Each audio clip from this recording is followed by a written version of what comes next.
My name is Lauren Harper. I'm 36 years old, and this is the story of how my 9-year-old son saved me from losing everything in a Nashville courtroom. People always ask where I'm from when I tell this story on podcasts now.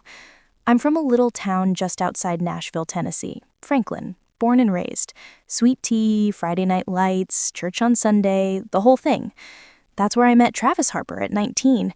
He was 22, already working construction, tall, blue eyes, that slow southern drawl that made every girl in Williamson County weak in the knees. We got married in the same chapel my parents did. I wore my mama's dress. Everybody said we were the perfect couple. For 10 years, we really were. Then I had our son, Mason, in 2015, and I did what a lot of women around here do. I left my job as a dental hygienist to stay home and raise him. Travis said he wanted that for us. Said his mama stayed home and he turned out just fine. Said a boy needs his mother. I believed him. I loved him. So I gave up my paycheck, my 401k, my freedom, and I poured every single ounce of myself into being the best wife and mama I could be. I cooked 3 meals a day from scratch. I kept our little 3-bedroom brick house in Brentwood spotless. I cloth diapered, breastfed, made my own baby food. When Mason started preschool, I was room mom every year. I planned the fall festivals, the teacher appreciation luncheons, the Valentine's parties. I was at every t-ball game with homemade banners and orange slices cut into smiley faces. Travis came home to a hot dinner, pressed work shirts, and a little boy who ran to the door yelling, "Daddy!" every single evening. And for a long time, Travis acted like that was enough. But somewhere around Mason's 7th birthday, things started changing.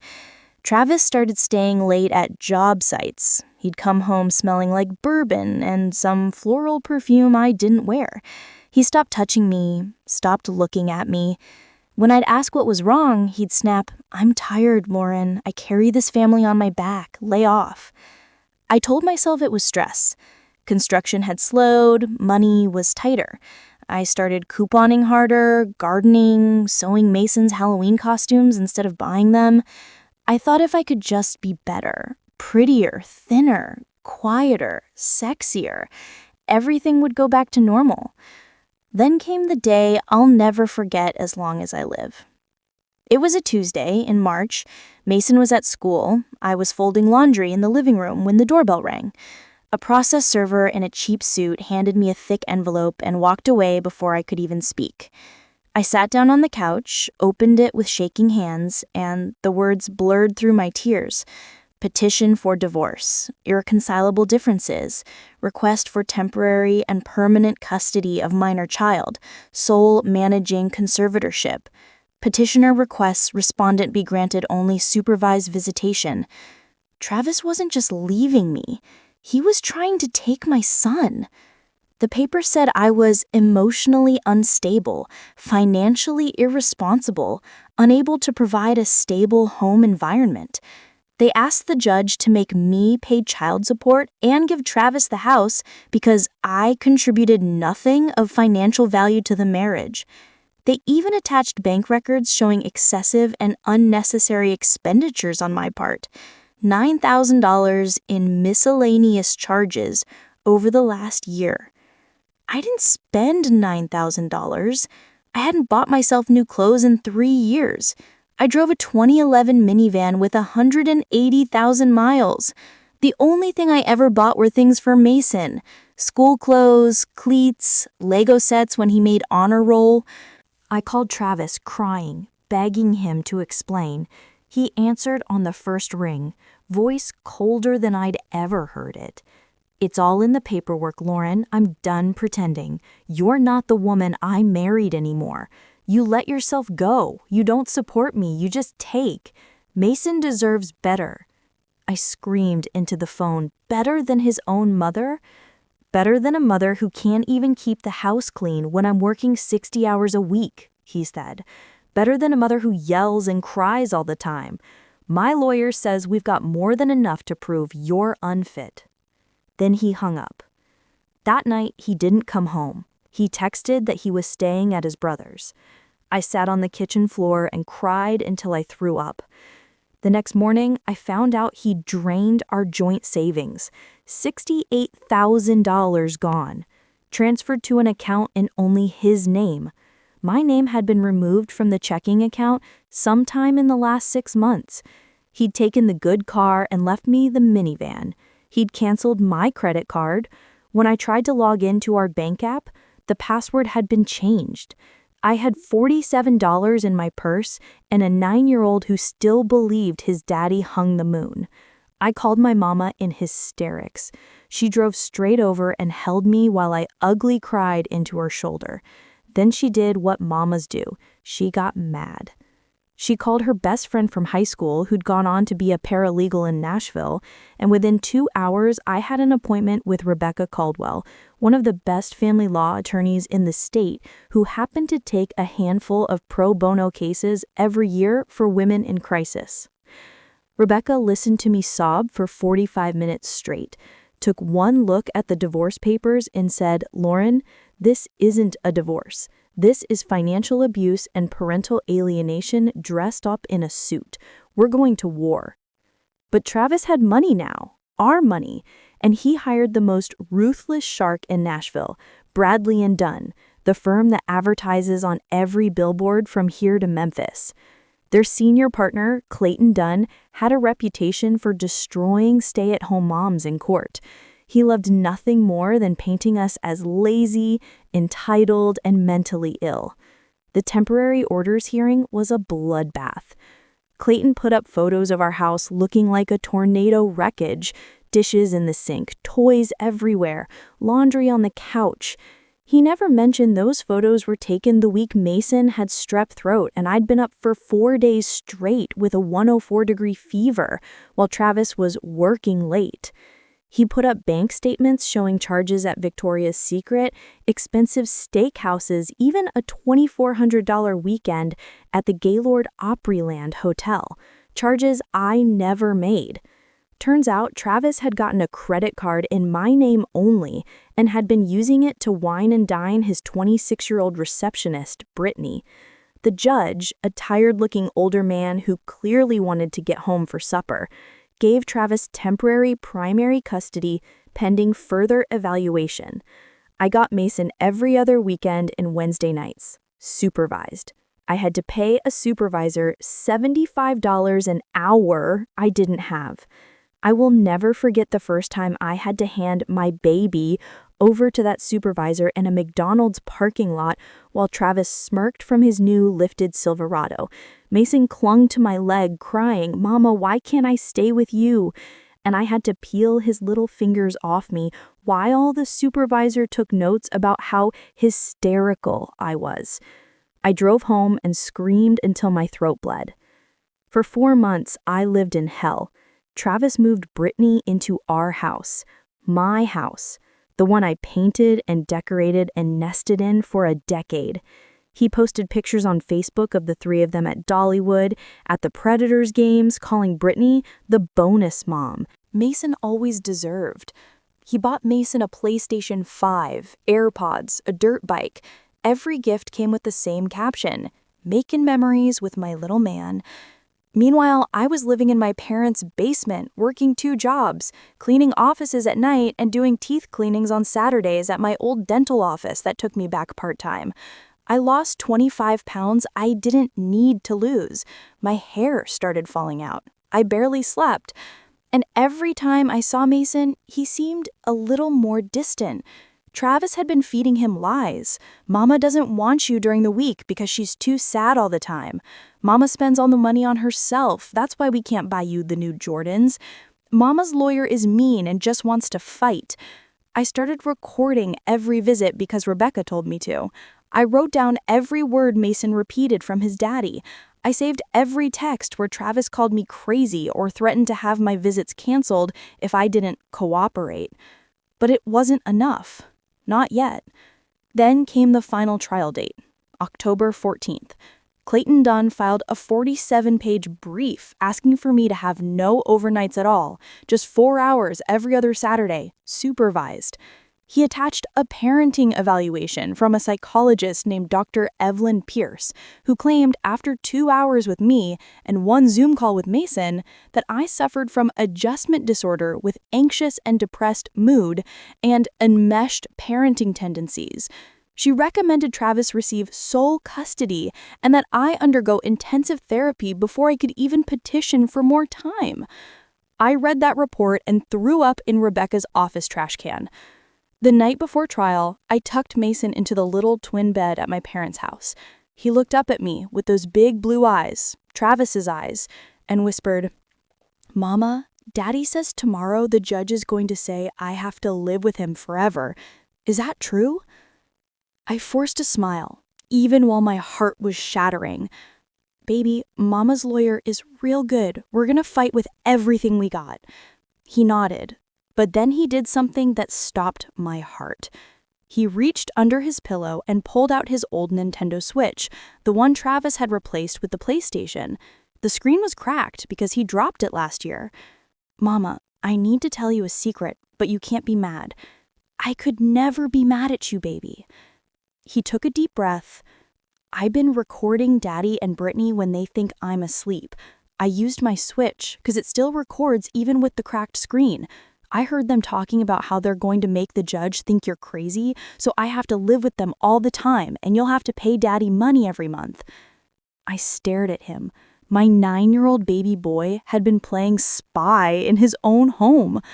"Show me," I whispered. He opened the Switch, went to the album, and there were 17 videos. 17! The first one was dated 3 months earlier.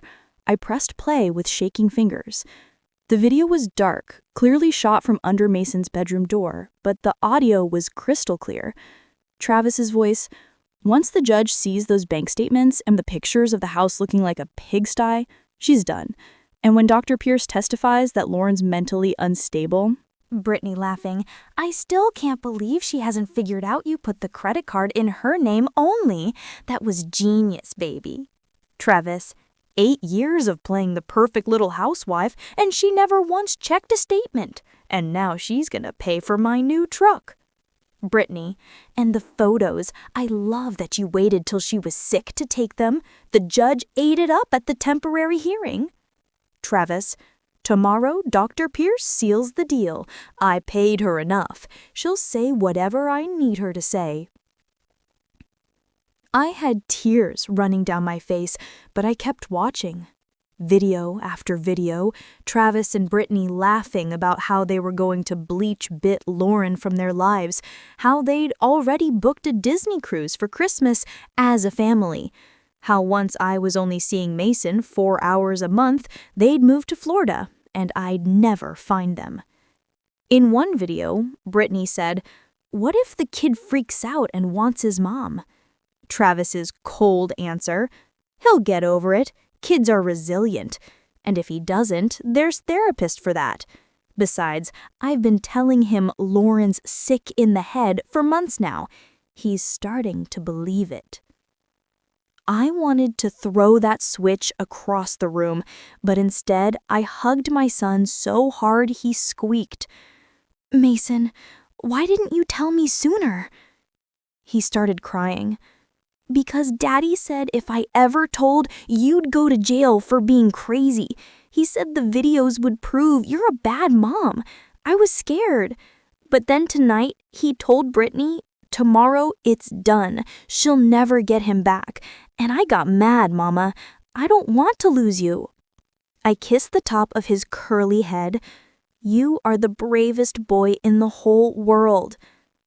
I called Rebecca at 11 p.m., sobbing so hard she could barely understand me. She told me to bring Mason and the Switch to court first thing in the morning.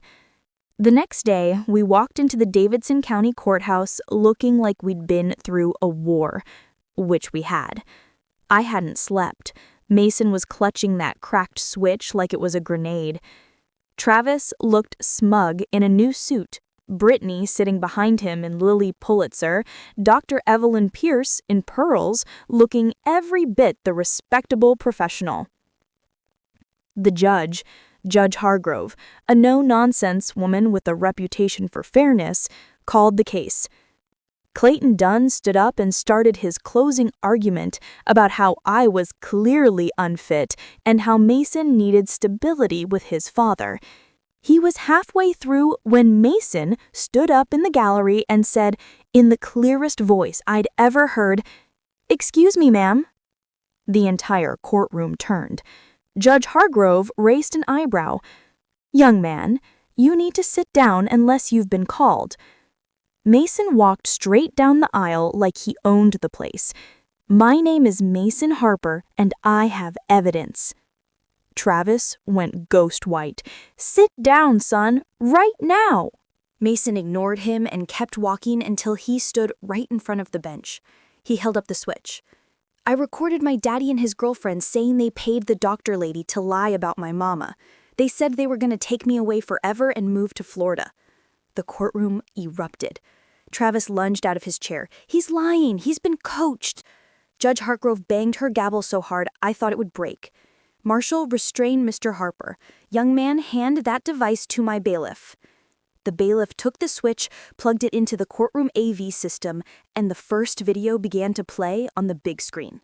17 videos. 43 minutes of pure, unfiltered evil. Travis admitting he forged my signature on a credit card. Admitting he paid Dr. Pierce $15,000 under the table. Admitting he took the photos when I was sick on purpose. Admitting he and Brittany had been together for 2 years, while I was still making his lunch every morning and ironing his boxers. Brittany screaming, "Turn it off, he's making it up." Dr. Pierce trying to slip out the side door and getting stopped by a marshal. Travis yelling that the videos were illegal and obtained without consent.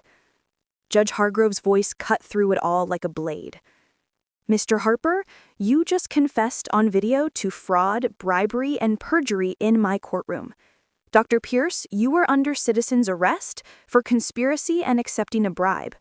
Marshal, call Metro Police." It was beautiful chaos. Travis tried to run, actually tried to run. 2 marshals tackled him in the aisle. Brittany was crying hysterically, mascara running down her orange face, screaming that she didn't know it was illegal. Dr. Pierce just sat down and put her head in her hands. Judge Hargrove turned to Mason, and her voice softened.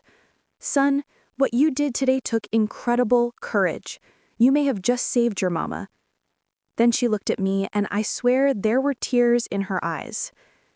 "Mrs. Harper, this court apologizes to you for the harm nearly done here today. Effective immediately, I am awarding you temporary sole custody of Mason. Mr. Harper's parenting time is suspended until further notice, pending criminal charges." She banged the gavel. "Furthermore, I am reporting Mr. Dunn to the Board of Professional Responsibility for failure to supervise and possible subornation of perjury. This case is continued for 30 days, at which time I expect the district attorney to have filed charges." Travis was dragged out screaming I'd pay for this. I didn't care. I dropped to my knees right there in the courtroom and pulled Mason into my arms while the whole room, spectators, clerks, even the bailiffs, stood and clapped. 6 months later, Travis took a plea deal, 5 years in prison for theft, fraud, and conspiracy.